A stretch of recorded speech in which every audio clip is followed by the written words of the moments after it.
This is an ABC News special report. I'm Diane Macedo. We are coming on the air right now because Ukraine's President Zelenskyy is at the White House for a high-stakes meeting with President Trump, and it has already gotten heated. We are just now getting a look at the beginning of that meeting, the media spray, where reporters are there to ask questions, and already a heated exchange between President Trump, President Zelenskyy, and Vice President Vance. Take a look. And don't feel now, but you will feel it in the future. God bless. You don't know that. God bless. God bless. You will not have a war. Don't tell us what we're going to feel. We're trying to solve a problem. Don't tell us what we're going to feel. I'm not telling you. Because you're in no position to dictate that. Remember this. You're in no position to dictate what we're going to feel.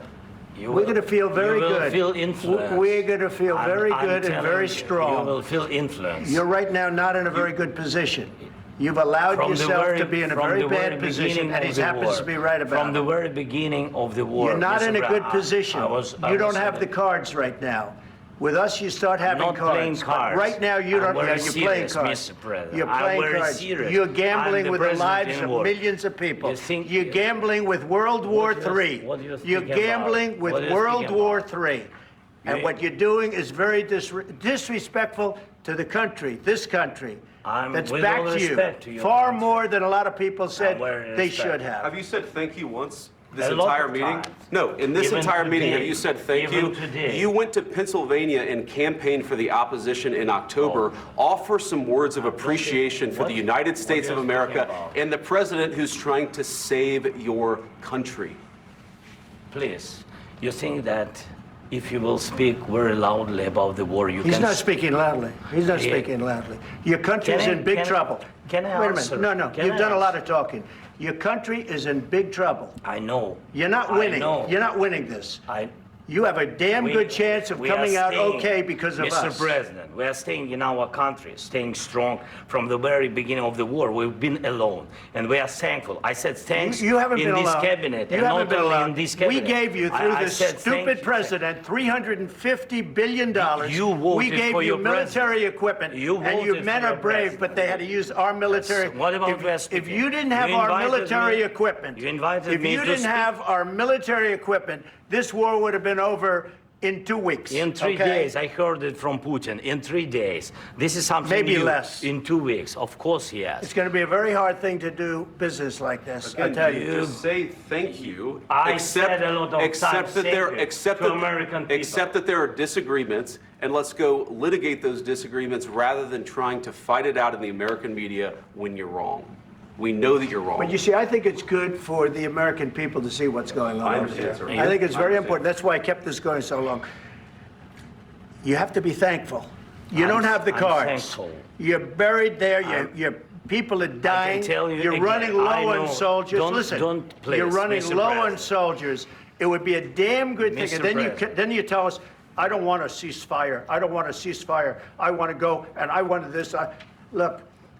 If you could get a ceasefire right now, I tell you, you take it so the bullets stop flying and your men stop getting killed. Of course, we want to stop the war. But you're saying you don't want a ceasefire. But I said to you, I want a ceasefire. With guarantees. Because you'll get a ceasefire faster than an agreement. Ask our people about ceasefire, what they think. That wasn't with me. For you what, that wasn't with me.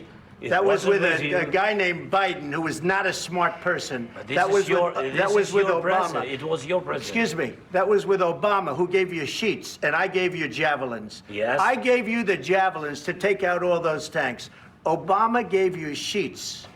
In fact, the statement is Obama gave sheets and Trump gave javelins. You got to be more thankful, because let me tell you, you don't have the cards. With us, you have the cards. But without us, you don't have any cards. One more question to Mr. Vice President. I'm sorry, here. It'll be a tough deal to make, because the attitudes have to change. What if Russia breaks ceasefire? What if Russia breaks peace talks? What do you do then? I understand that it's a heated conversation right now. What are you saying? She's asking, what if Russia breaks the ceasefire? What if anything? What if a bomb drops on your head right now? Okay? What if they broke it? I don't know. They broke it with Biden because Biden, they didn't respect him. They didn't respect Obama. They respect me. Let me tell you, Putin went through a hell of a lot with me. He went through a phony witch hunt where they used him and Russia. You ever hear of that deal? That was a phony Hunter Biden, Joe Biden scam. Hillary Clinton, Shifty Adam Schiff. It was a Democrat scam. And he had to go through that. And he did go through it. We didn't end up in a war. And he went through it. He was accused of all that stuff. He had nothing to do with it. It came out of Hunter Biden's bathroom. It came out of Hunter Biden's bedroom. It was disgusting.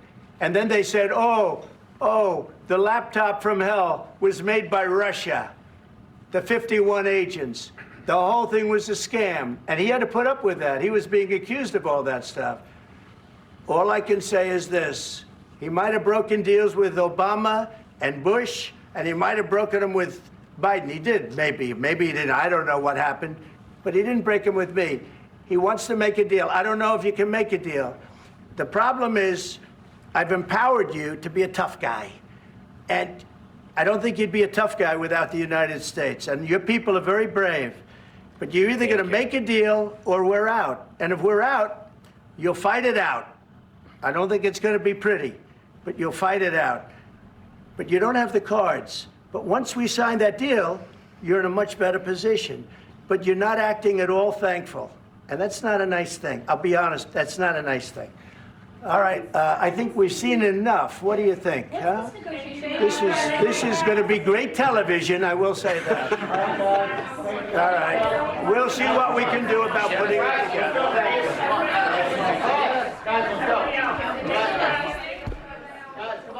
Just been watching a heated exchange there in the Oval Office between President Trump, Ukraine's President Zelenskyy, and Vice President Vance. The whole exchange started with President Trump being asked about his alignment right now, whether he's aligned with Vladimir Putin. Trump said that he was not aligned with either Zelenskyy nor Putin, that he's aligned with the U.S., that he's aligned with the world, that he's aligned with Europe, and ultimately he's trying to strike a deal. Vice President Vance then spoke, saying that this is all about diplomacy, criticizing the Biden administration and saying diplomacy is what's needed for peace right now. And that prompted President Zelenskyy then to ask Vance about having tried diplomacy with Russia in the past, essentially, and having it fail. And then the exchange that you just saw followed. I want to bring in our chief White House correspondent, Mary Bruce, for more on that. Mary, I don't remember in my many, many years in news ever seeing an exchange like this between foreign leaders, at least not playing out in public. Diane, in my many years of covering the White House, I have never, ever seen anything like that. You quite literally have the future of Ukraine hanging in the balance. And yet here you have Ukrainian President Zelenskyy, Donald Trump, and at times Vice President J.D. Vance all shouting at each other, talking over each other, chastising each other. The president saying you are gambling with World War III, saying you don't hold the cards. And I think when you take a step back and remember what led to this moment, Donald Trump over the last several weeks has increasingly been turning away from Ukraine, away from his ally in President Zelenskyy, and towards Russia, towards Russian President Vladimir Putin. It was just days ago that President Trump labeled Zelenskyy a dictator. He has falsely blamed Ukraine for starting this war. That is simply not true. Russia invaded Ukraine 3 years ago, and he has repeatedly criticized Zelenskyy for not giving in to his demands, essentially, for how to end this war.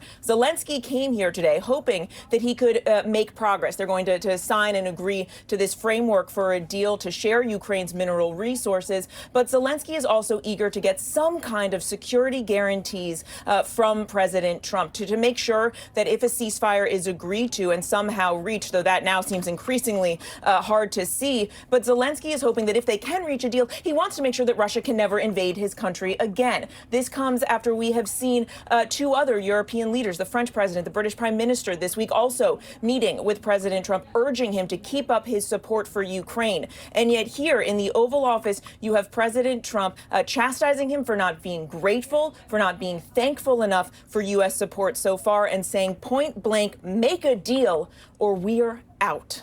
Diane. And I want to bring in our chief global affairs anchor, Martha Raddatz, as well. Martha, you have interviewed President Zelenskyy. You spent a lot of time in Ukraine and monitoring all the various players here. What do you make of President Trump essentially saying that this is an attitude issue, that Zelenskyy has to change his attitude, and point blank saying, make a deal or we're out? An extraordinary event, and let me echo Mary, I've never, ever seen anything like this or imagined there ever would be anything like this, especially lecturing the president of a country that has been at war for 3 years, lost tens of thousands of people after Russia invaded their country. I imagine this was extremely difficult for President Zelenskyy to sit through and to hear the things that they were saying to him. J.D. Vance saying flat out, after calling it, diplomacy, you're wrong. Having President Trump say to him, Zelenskyy, who has gotten up every morning and tried to defend his country, hear him say, you wouldn't be a tough guy if it wasn't for us. It must be extraordinarily difficult for him. He managed to stay calm.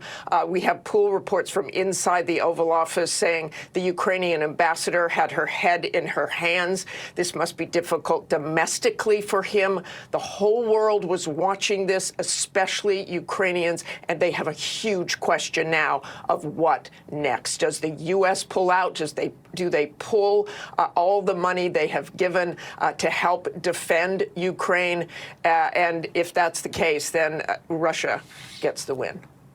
And Mary, we have to go back also to the original reason that Zelensky's here, which is to ideally they're expected to sign this mineral deal that will give the U.S. access to some of Ukraine's rare earth minerals as sort of payback for U.S. military aid up until this point. Zelensky's hoping to get more military security guarantees as well in that deal. Where does that stand now? It is a very good question. We had been expecting that shortly here at the White House, we would see the two leaders agreeing to at least this framework, the first part of this deal to share Ukraine's mineral resources. President Trump has been casting this as a way for Ukraine to pay back the U.S. for the billions of dollars of aid that it has provided so far for Ukraine's defense, and seeing it as a way to try and further the U.S. interests in Ukraine as this administration sees it. But Zelenskyy seeing it as a chance to come and really, press his desire for those security guarantees to say, look, there isn't going to be any ceasefire deal with Russia if Ukraine doesn't get some kind of assurances here that they are going to be able to ensure that Russia can't invade again. President Trump has made very clear he doesn't want to give those security guarantees right now. He has said that is a conversation that should come after they reach a ceasefire deal. That is not something that Zelenskyy wants to see. It's not something that other European leaders agree to either. And what's interesting here is what we heard from the president yesterday as well, which is that he essentially trusts and has confidence in Vladimir Putin that any deal that he does agree to would hold. He has said that he believes that Vladimir Putin would honor any deal, though he did add, citing that famous line from Ronald Reagan, that he would need to trust but verify. The question remains, verify how? How would he ensure that Russia would not go back on its word and that any kind of ceasefire or peace deal would actually be lasting? And then what kind of role would the U.S. play, if any, going forward to protect Ukraine and our European allies? And Zelenskyy and Trump are now meeting privately in the White House. We will be watching to see if they do end up coming away with that mineral deal at the end of this high-stakes meeting. Mary Bruce, Martha Raddatz, thank you both. And now we will return to your regular programming. Our coverage continues on ABC News Live, on abcnews.com. And David will have the very latest on world news tonight. I'm Diane Macedo in New York. Have a great rest of the day. This has been a special report from ABC News.